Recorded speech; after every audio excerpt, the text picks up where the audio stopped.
మరో బ్రేకింగ్ చూస్తున్నాం. యాదాద్రి భువనగిరి జిల్లాలో 10 టీవీ కథనానికి అధికార యంత్రాంగం కదిలింది.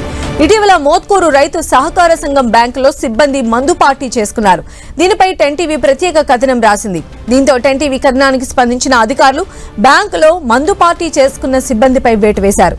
Staff assistant Narahari, computer operator Yakub, Addagudur PACS computer operator శివను విధుల్లోంచి తొలగించారు.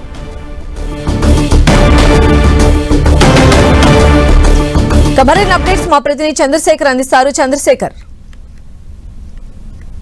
యాదాద్రి భువనగిరి జిల్లా మోత్కూరు పిఎస్సిఎస్ లో నేరుగా ఆఫీస్ కార్యాలయాల టేబుల్ పైనే మందుపాటు చేసుకున్నటువంటి సిబ్బంది అంశాన్ని 10 టీవీ వెలుగులోకి తీసుకొచ్చింది. మార్చి 31 రాత్రి 10 గంటల సమయంలో సమాచారంతో అక్కడికి వెళ్ళినటువంటి 10 టీవీ బృందం అక్కడ జరుగుతున్నటువంటి వాస్తవాన్ని వెలుగులు తీసుకొచ్చే ప్రయత్నం చేసింది. ఆ సందర్భంలో ఆ ప్రలోభ పెట్టే ప్రయత్నాలు చేసినప్పుడు, అదేవిధంగా బెదిరించే ప్రయత్నాలు కూడా జరిగినప్పటికీ కూడా మనం వెనక్కి తగ్గకుండా ఇదంతా కూడా అక్కడ జరుగుతున్నటువంటి మొత్తాన్ని కూడా చిత్రీకరించి మనం ఆ మీడియా వెలుగులోకి తీసుకురావడం జరిగింది. ఈ నేపథ్యంలో దీనిపైన ఇట్లా 10 టీవీలో కథనాలు వచ్చిన తర్వాత అధికారులు వెంటనే అప్రమత్తమై మరుసటి రోజు మొత్తం కూడా విచారణ జరిపించిన క్రమంలో 3 సిబ్బందితో పాటు బయట ప్రైవేటు వ్యక్తులు కూడా ఇందులో ఆ పార్టీలో పాల్గొన్నట్లు పోలీసులు, అదేవిధంగా స్థానిక అధికారులు కూడా గుర్తించడం జరిగింది.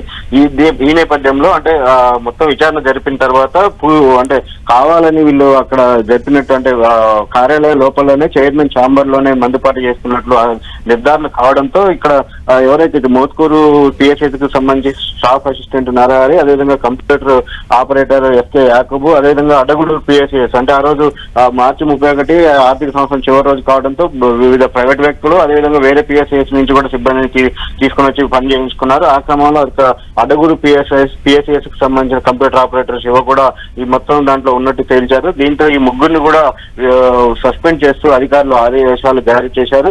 అదేవిధంగా భవిష్యత్తులో కూడా దీనిపైన అంటే పూర్తిస్థాయి విచారణ జరిపిన అనంతరం ఇంకా ఎవరికైనా సంబంధం ఉందా అంటే ఉన్నతాధికారులు కూడా ఎవరైనా ఇన్వాల్వ్ అయ్యారా పూర్తిస్థాయి అని చెప్పి కూడా ఎంక్వైరీ చేసే అవకాశం ఉన్నట్టయితే అధికారులు చెప్తా ఉన్నారు. ఏమైనా కానీ ఈ ఘటన జరిగిన సందర్భంలో రాత్రి 10 గంటల సమయంలో అక్కడ స్థానికులు మనకు సమాచారం ఇవ్వడంతో 10 టీవీకి వెళ్లి వెంటనే వెలుగులోకి తీసుకొచ్చినటువంటి అంశాన్ని అక్కడ చాలా మంది అభినందించడం జరిగింది. అంటే ఆ రోజు వెంటనే అంటే ఈ ఘటనని తీసుకొచ్చిన క్రమంలో చాలా మంది చంద్రశేఖర్, అంటే గతంలో కూడా వీరు ఇలాంటి పార్టీలు ఆ కార్యాలయంలో చేసుకోవడం జరిగిందా? అసలు సమాచారం ఎలా అందింది అనుకోవచ్చు? అంటే గతంలో కూడా పలు సందర్భాల్లో కొంతమంది ఆ పార్టీ అని కాకుండా అక్కడ ఉన్న సిబ్బంది తీరు పట్ల అక్కడ స్థానికులు కొంత ఆగ్రహంగా ఉన్నట్టు తెలుస్తా ఉంది, అసంతృప్తితో. ఈ నేపథ్యంలోనే ఆ రోజు ఆ పార్టీ చేసుకుంటున్న క్రమంలో రాత్రి 10 గంటలకు అందులో కార్యాలయంలో సిబ్బంది ఉండటం, అంతా కూడా ఆ మందు పార్టీ చేసుకుంటాం, నేరుగా ఒక ఆఫీస్ టేబుల్ అన్నింటినీ కూడా ఒక బార్ లాగా మార్చి అక్కడనే మొత్తం బాటిల్స్, అదేవిధంగా స్టఫ్ అంతా పెట్టుకొని వాళ్ళు దావత్ చేసుకుంటున్న నేపథ్యంలో స్థానికులు 10 టీవీకి సమాచారం అందించడం జరిగింది. ఆ తర్వాత దాన్ని మనం స్థానికులు ఇచ్చిన సమాచారం మేరకు మనం పూర్తి స్థాయిలో అక్కడికి వెళ్లి స్వయంగా 10 టీవీ ప్రతినిధి బృందమే అక్కడ మొత్తం విజువల్స్ తీసి దాన్ని కూడా నిర్ధారించుకొని దాన్ని మరుసటి రోజు ఉదయాన్నే వెలుగులోకి తీసుకురావడం జరిగింది. సంధ్య. రైట్ చంద్రశేఖర్.